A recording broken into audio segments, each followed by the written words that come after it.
Graça e paz, Deus abençoe. A isca 29. A isca 29, para mim, trata de um dos assuntos mais importantes e mais incríveis que nós temos que vigiar. Ela trata da boca. Eu vou dar uma mexida em algumas coisas aqui, porque essa isca ela vai ser um pouco longa, né? Nós devemos muito vigiar o que nós falamos, o que sai da nossa boca, dos nossos lábios, porque palavras podem ser doces, podem ser consoladoras, palavras podem ser delícias do céu, que vão aquietar um coração aflito, que vão trazer consolo, cura, restauração, vida, paz, consolo e alegria. As palavras que nós produzimos devem ser muito bem medidas. A Bíblia manda ser de tardio no falar e tardio no se irar. Então, nós devemos colocar. O salmista falou: Senhor, eu coloco um anjo para guardar minha boca. Então você vê que o que a Bíblia orienta sobre o que se fala, né? A palavra branda formoseia o rosto. A resposta branda aquieta o furor. Então você vai vendo na Bíblia vários textos que vão te orientando, nos orientando, para que nós venhamos evitar situações e circunstâncias. Você já parou para pensar agora? Para pensar. Olha o que está escrito aqui. Eu deixei aqui para me ler para vocês. Jesus disse: eu, porém, vos digo que qualquer que sem motivo se encolerizar contra seu irmão será réu de juízo. Qualquer que chamar o seu irmão de raca, idiota, imbecil, será réu de sinédrio.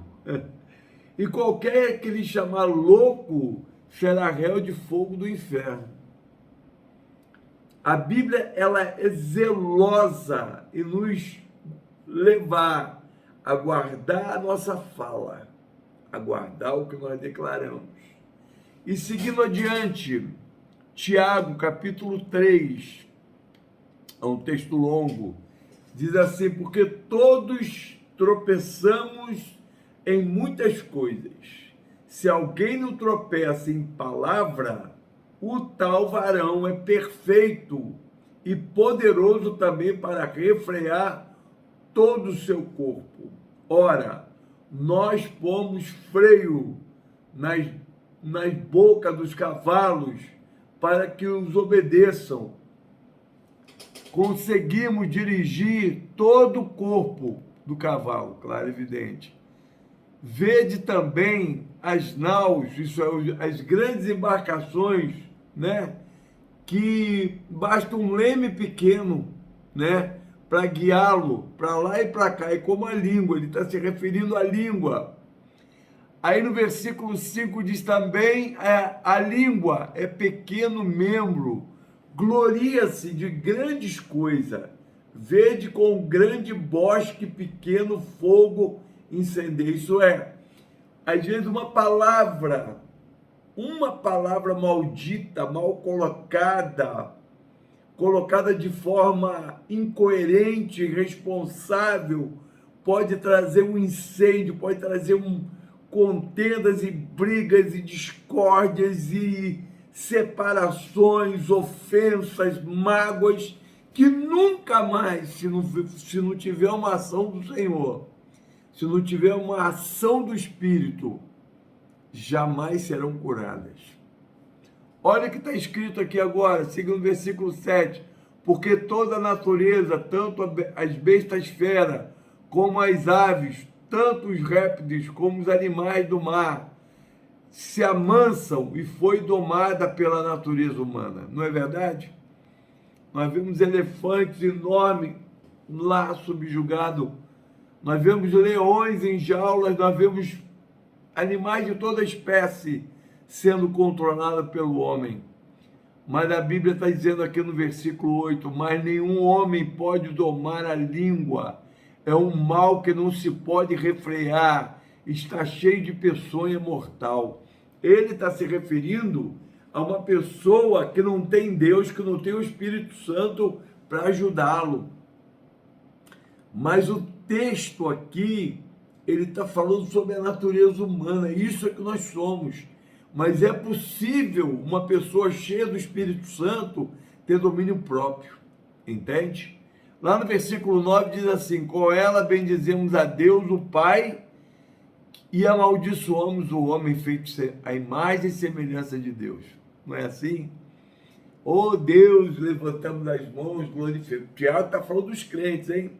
Levantamos as mãos, glorificamos a Deus, exaltamos o nome do Senhor, bendizemos o nome do Senhor, e daqui a pouco estamos amaldiçoando um ser humano semelhante a nós, sujeito às mesmas falhas que nós cometemos, amaldiçoamos aquele ser humano que foi feito em mais semelhança de Deus. Cuidado, devemos vigiar. De uma mesma boca procedem bênção e maldição. Meus irmãos, não convém que se faça assim, Tiago está dizendo. Porventura, deita alguma fonte de uma mesma manancial de água? Isso é, uma fonte de água tem água doce e água amarga? Não tem. Ou uma fonte é água doce ou uma fonte é água amarga. Nós temos que entender isso. Quem é você, cristão? Quem é você, mãe vendo? Quem é você, servo do Deus Altíssimo? Do que fonte de água você é? É uma água que vacila, que oscila, uma hora está amarga, outra hora está doce, como é que você está? Deixa eu te falar, todos nós, eu coloco a minha vida diante de Deus. Estamos sujeitos a pecar, falhar com a nossa falando o que não deveríamos falar. Na verdade, porém, nós temos que entender o seguinte, nós temos que ter domínio próprio, né? Porque a sabedoria, olha o que está escrito aqui, no capítulo 3, versículo 13 de Tiago. Quem dentre vós é sábio e inteligente, mostre pelo seu bom trato e as suas obras de mansidão e sabedoria. Isso é, não adianta o cara ser inteligente, culto, sábio na palavra, grande pregador do evangelho, se não for manso, se não ter sabedoria de Deus para falar, não ter jeito para falar, porque tem muita gente que pode ser boa no púlpito, mas nos relacionamentos em casa, com os filhos, com a mulher, é péssimo. Por quê? Qual é o papel do marido? O papel do marido é guardar, proteger a esposa, sustentar a sua esposa com palavras de carinho, palavras de atenção, parar para ouvir a esposa, olhar a esposa nos olhos quando ela está falando e dar atenção a ela e carinho e amor. É um pai cansado, que chega em casa cansado do trabalho, mas aí vê um filho pequeno ou adolescente querendo trazer uma notícia, falar alguma coisa importante para ele. Aquele pai cansado, esgotado, senta na poltrona, com o rosto, apesar de cansado, com um sorriso, abraça o filho, beija o filho, diz, meu filho, eu te amo, e aí conta para o papai o que está acontecendo, o que houve, fala comigo. Quando o homem de Deus toma esse tipo de atitude, ele garante, com muita garantia mesmo, a construção de um filho abençoado, de uma filha abençoada. Ele garante a construção de um filho saudável mentalmente, emocionalmente, sem crises emocionais dentro dele. Por quê? Porque ele tem uma relação com o pai boa. E, obviamente, esse garoto, essa menina, quando crescer, vai ter uma relação saudável com Deus. Por quê? Porque a imagem de Deus é refletida na imagem do Pai. Por isso, Jesus disse, quando orar, diz, Pai nosso que estás no céu. A imagem paterna, a imagem do Pai, essa imagem, ela é fantástica na vida do garoto, da moça, do rapaz, da menina, da criança, da menininha, daquele bebê, daquela criança que está crescendo dentro de casa. encontrar sempre a imagem daquele pai bondoso, amoroso, carinhoso. Entende? É fundamental isso. Olha o que está escrito agora aqui no versículo 14: mas se tendes amarga inveja, sentimentos facciosos em vosso coração, não vos gloriei, nem mintais contra a verdade. Isso é, quando você chega diante de Deus e assume, olha, pai, eu estou assim, eu estou assado, eu estou isso, estou aquilo, Deus pode te curar e te libertar. Essa não é a sabedoria que vem do alto, mas é terrena, animal e diabólica. Cuidado com essa mania de que eu acho isso, eu acho aquilo. Olha, há muitos anos eu não acho nada. Sabe por quê? Se eu tenho a Bíblia para me orientar, se eu tenho a Bíblia para me guiar, quando eu tenho dúvidas sobre um assunto, quando eu tenho dificuldade sobre um assunto, eu vou lá e leio a Bíblia. Eu quero saber o que é aquele assunto ali, a Bíblia me orienta. Então eu deixo de achar no meu achismo, na minha inteligência humana, eu achar alguma coisa e permito e peço a Deus que me oriente na direção certa, no caminho certo. Para quê? Para que eu não peque contra minha esposa, contra meu filho, para que eu não peque na igreja contra os irmãos, para que eu não peque no trânsito. Eu tenho luta com o trânsito. O trânsito para mim é uma coisa, é uma guerra contínua. Mas eu luto, Deus tem me dado vitória, Deus tem me dado graça para isso, né? Então o que acontece? Você olha para uma situação, você tem que vigiar o que você fala, você pode causar contenda entre irmãos da igreja, você pode causar contenda entre seus familiares, você pode encontrar contenda na escola, entre seus amigos, amigos de trabalho, colegas de trabalho. Vigia, você é um cristão, um servo de Deus, você precisa vigiar cada atitude, cada palavra, cada gesto. Para de vestir uma imagem de um personagem. Se meter comigo, as coisas são diferentes. Nada disso, você tem que ser quebrantado de espírito, você tem que ser uma pessoa com domínio próprio, tem que buscar a humildade que vem de Deus, tem que buscar a sabedoria que vem de Deus. Vigia o que você fala. Você tem que ser uma pessoa que edifique vidas, que ajude os outros a se levantar. Você tem que ser uma pessoa, sabe, que constrói um clima, sabe, saudável em volta de você. Porque às vezes você encara lutas olha como é que o diabo faz. O diabo pega uma palavrinha ácida, uma palavrinha tóxica, joga no ambiente. O que ele fez?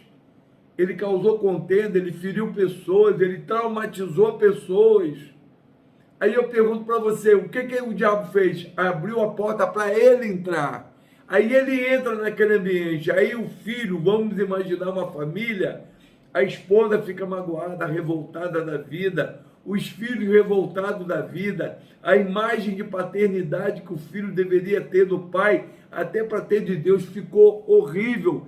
Quebra relacionamento, destrói relacionamento. Por quê? Porque às vezes o homem, ou a mulher, ou o filho é ácido, é tóxico, não tem domínio próprio, não tem controle no que faz, não tem domínio no que faz.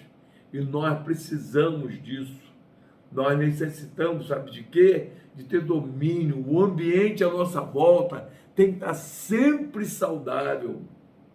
E quando você perceber alguma coisa ácida ou tóxica, você reprimir aquilo, você lutar contra aquilo, orar, pedir a Deus, Deus, toma o controle disso aqui, assume o controle dessa situação, Deus.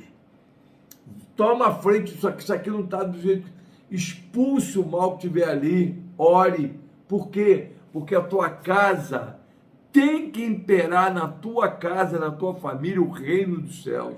Lembre-se, quando Jesus chegou, Jesus falou, é chegado o reino dos céus. O reino dos céus tem que prevalecer na tua casa. Vigia o que você fala, vigia para você não ofender filhos, não humilhar, não envergonhar, vigia para não ser grosseiro com a tua esposa, vigia para ser um bom marido, vigie para ser um exemplo de família. Lute pela tua casa, lute pelos seus filhos, lute pelo seu lar, lute pela sua família. Não deixe o diabo tomar conta. Olha o que está escrito aqui para terminar. Mas a sabedoria que vem do alto é primeiramente pura, depois pacífica, moderada, tratável, cheia de misericórdia, de bons frutos, sem parcialidade, sem hipocrisia. Olha só, a sabedoria de Deus, quando você é uma pessoa sábia, guiada por Deus, você se torna pacífico, você se torna uma pessoa moderada, equilibrada, tratável. O que é uma pessoa tratável? Alguém diz para você, eu não concordo com você. Senta, conversa amigavelmente. As diferenças são necessárias. As trocas de diferenças são necessárias. Nós precisamos disso. Nós precisamos entender que o outro tem uma opinião diferente da tua. E às vezes a opinião do outro está certa e a sua está errada. Então seja o quê? Pacífico, moderado, tratável, cheio de misericórdia. Se você percebeu que o outro está falando uma coisa que não procede, é por pura ignorância, porque o outro está ferido, porque o outro está magoado, porque o outro não está bem naquele dia, tenha misericórdia do outro. Sabe? Procure produzir bons frutos. Não seja parcial, não fique do lado de um e do lado do outro, isso é um perigo. Você não tem lado, você ama todos, todos que estão ali estão trabalhando do mesmo lado. E nada de hipocrisia, fala a verdade, seja sincero, mostra onde tem erro, sempre falando de forma moderada e pacífica, porque esse é o caminho. O fruto da justiça se semeia na paz, para os que exercitam a paz. Então preste atenção no que eu vou finalizar aqui, porque está bem longo esse vídeo. Preste bem atenção. Primeiro, zele pelo que você fala. Guarda a tua boca, guarda a tua língua. Você vai perceber que você fazendo isso, você agindo com amor, sendo paciente, sendo uma pessoa tratável, cheia da misericórdia, do amor de Deus, cheia dos frutos do Espírito, você vai tornar um ambiente familiar, principalmente, onde eu quero chegar, principalmente o ambiente familiar, você vai transformar um ambiente familiar num ambiente saudável, bom. Seus filhos vão crescer debaixo do amor e do temor do Senhor. Seus filhos não vão se desviar, tá bom? Que a tua família cresça, que você seja, que teu lar seja um lar abençoado. Deus abençoe tua casa, Deus abençoe tua família, Deus abençoe teu trabalho, que Deus abençoe tudo que você fizer. Que a graça do Senhor esteja sobre tua vida. Deus te abençoe, querido.